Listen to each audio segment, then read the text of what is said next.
नमस्कार विद्यार्थी मित्रांनो, सावित्रीबाई फुले पुणे विद्यापीठाच्या उन्हाळी सत्राच्या परीक्षा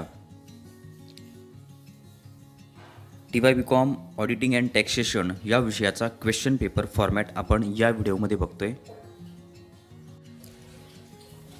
विद्यार्थी मित्रांनो, 2019 क्रेडिट पॅटर्नमध्ये तुम्हाला जे मार्काचं क्लासिफिकेशन केलेलं आहे त्यामध्ये 30 आणि 70 असा पॅटर्न आहे। म्हणजे इंटरनल असेसमेंट 30 मार्कासाठी आहे आणि फायनल पेपर हा 70 मार्काचा असणार आहे। परंतु ज्या विषयांना प्रॅक्टिकल आहे त्या विषयांना प्रॅक्टिकल एक्झाम 20 मार्कासाठी आहे। म्हणजे इंटरनल असेसमेंट 30 मार्कासाठी, प्रॅक्टिकल एक्झाम 20 मार्कासाठी आणि प्रॅक्टिकल सब्जेक्टचा मग जो फायनल पेपर असणार आहे तो फायनल पेपर 50 मार्कासाठी असणार आहे। आता ऑडिटिंग अँड टॅक्सेशन या विषयाचा जर विचार केला तर या विषयाला सुद्धा प्रॅक्टिकल आहे आणि प्रॅक्टिकल असल्यामुळं हा पेपर आहे 50 मार्काचा। ऑडिटिंगचा पेपर सेमिस्टर 5 मध्ये होणारा 50 मार्कासाठी आहे आणि सेमिस्टर 6 मध्ये होणारा टॅक्सेशनचा पेपर हा पेपरसुद्धा 50 मार्कासाठीच असणार आहे। आता आपण सुरुवातीला बघतोय TY BCom auditing and taxation semester 5। Semester 5 मध्ये त्या ठिकाणी हा जो पेपर आहे सेमिस्टर 5चा ऑडिटिंगचा हा पेपर आहे 50 मार्कासाठी। याचा क्वेश्चन पेपर फॉर्मॅट काय आहे ते आपण आता बघतोय। त्यानंतर टॅक्सेशनचा बघूयात। सुरुवातीला सेमिस्टर 5, नंतर सेमिस्टर 6।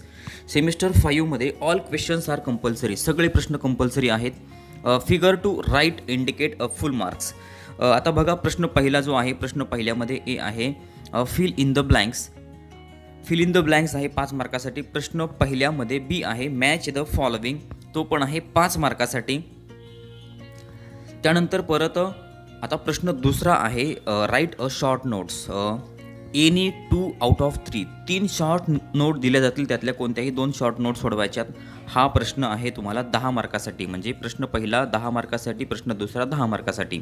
त्यानंतर प्रश्न तिसरा जो आहे, प्रश्न तिसरा आहे थेरी क्वेश्चन आहे एनी 3 आउट ऑफ 4। 4 प्रश्न दिले जातील, कोणते 3 प्रश्न सोडवायचे, म्हणजे 30 मार्क। 30 आणि 20 झाले 50 मार्क। विद्यार्थी मित्रांनो, अशा प्रकारे हा तुमचा सेमिस्टर 5चा जो ऑडिटिंग पेपर आहे याचा फॉर्मॅट झाला 50 मार्कासाठीचा। प्रश्न पहिला 10, दुसरा 10 आणि प्रश्न तिसरा 30 मार्क, झाले 50 मार्क। यानंतर आता आपण जाऊयात सेमिस्टर नंबर 6कडं। म्हणजे आता जो पेपर विद्यार्थ्यांना उन्हाळी सत्राच्या परीक्षेमध्ये द्यायचा आहे तो सेमिस्टर 6चा पेपर आहे।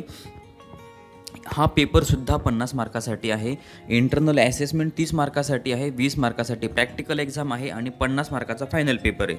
आता auditing and taxation semester number 6 सर्व प्रश्न तुम्हाला कंपल्सरी आहेत। प्रश्न पहिला जो आहे बघा, प्रश्न पहिल्यामध्ये ए आहे फिल इन द ब्लँक्स, तो 5 मार्कासाठी आहे। प्रश्न पहिल्यामध्ये बी आहे डिफाईन द टर्म डेफिनेशन। इथं तुम्हाला डेफिनेशन विचारल्या जातील, त्या तुम्हाला 5 मार्कासाठी असणार आहेत। त्यानंतर प्रश्न पहिल्यामध्ये सी आहे right a short notes. Short note 10 मार्कासाठी आहेत। 3 शॉर्ट नोट विचारले जातील, त्यातल्या कोणत्याही 2 शॉर्ट नोट तुम्ही लिहायच्यात। त्यानंतर पुढचा प्रश्न आहे प्रश्न नंबर 2। प्रश्न दुसरा आहे सॉल्व प्रॉब्लेम्स। आता प्रश्न दुसऱ्यामध्ये बघा, सॉल्व प्रॉब्लेम्समध्ये एनी 3 आउट ऑफ 4। 4 प्रॉब्लेम दिले जातील, त्यातले कोणतेही तुम्हाला 3 प्रॉब्लेम सोडवायचे आहेत। आता 4 प्रॉब्लेम कोणते कोणते तर बघा, problem on income from salary. Income from सॅलरीचा प्रॉब्लेम 10 मार्कासाठी आहे। त्यानंतर problem on income from house property, house प्रॉपर्टीचा प्रॉब्लेम 10 मार्कासाठी आहे। त्यानंतर problem on income from business or profession, business or profession याच्यावरती सुद्धा प्रॉब्लेम आहे, तो आहे 10 मार्कासाठी।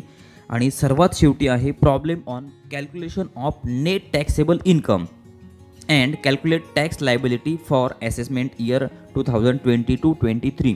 म्हणजे शेवटचा टोटल इन्कमचा जो प्रॉब्लेम आहे तो 10 मार्कासाठी आहे। असे 4 प्रॉब्लेम विचारले जातील, त्यातले तुम्ही कोणतेही 3 प्रॉब्लेम सोडवायचे आहेत। म्हणजे 4 पैकी 3 म्हणजे झाले 30 मार्काचे।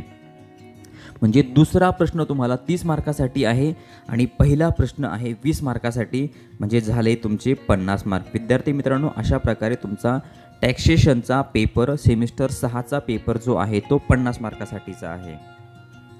माझ्या मते सगळे प्रश्न तुमच्या लक्षात आलेले असतील। विद्यार्थी मित्रांनो, आणखीनही सर्व विषयांचे क्वेश्चन पेपर फॉर्मॅट मी या यूट्यूब चॅनलवरती अपलोड करणार आहे। तुम्ही जर चॅनलवर नवीन असाल तर चॅनल सबस्क्राईब करा, बेल आयकॉन प्रेस करा, नवीन येणाऱ्या व्हिडिओची माहिती आपणास मिळत राहील.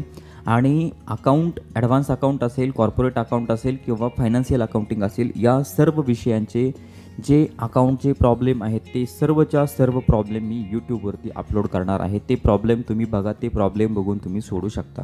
व्हिडिओ जर आवडला असेल तर लाईक करा, कमेंट करून कळवा. धन्यवाद.